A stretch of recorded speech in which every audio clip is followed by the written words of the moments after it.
Eravamo un gruppo molto unito e ovviamente scortavamo il magistrato più competente, più autorevole che ci fosse in Italia, anzi io mi allargo nel mondo, per quanto riguarda la strategia contro la mafia, perché Giovanni aveva capito tante cose, forse ne aveva capite troppe.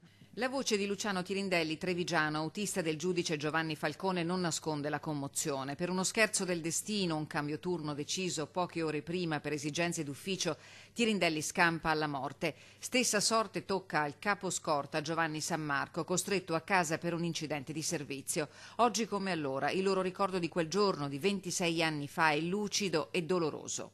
Ti ricordi tante di quelle cose e ti ritrovi mentalmente chiudendo gli occhi nuovamente in autostrada, tutto quello che è successo, quello che hai visto, e quindi è un boccone amaro da mandare giù e non ci riesci molto facilmente.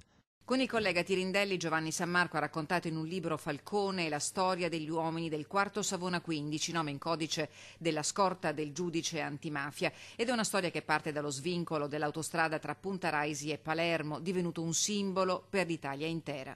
Sì, quel famoso 23 maggio purtroppo abbiamo dovuto piangere i morti per capire che la società stava cambiando e ci siamo ritrovati, non dico solo i palermitani o i siciliani, ci siamo trovati tutta l'Italia e forse anche l'Europa, per quelli che conoscevano Giovanni Falcone, che hanno avuto un altro atteggiamento nei nostri confronti. Da quando sono andato in pensione mi occupo di portare a conoscenza le persone di quello che realmente è accaduto, di come è andata questa storia. Stasera l'insegnamento di Giovanni Falcone nel racconto degli uomini della sua scorta sono al centro dell'incontro di formazione organizzato dall'Ordine degli Avvocati a Padova, al centro Altinate.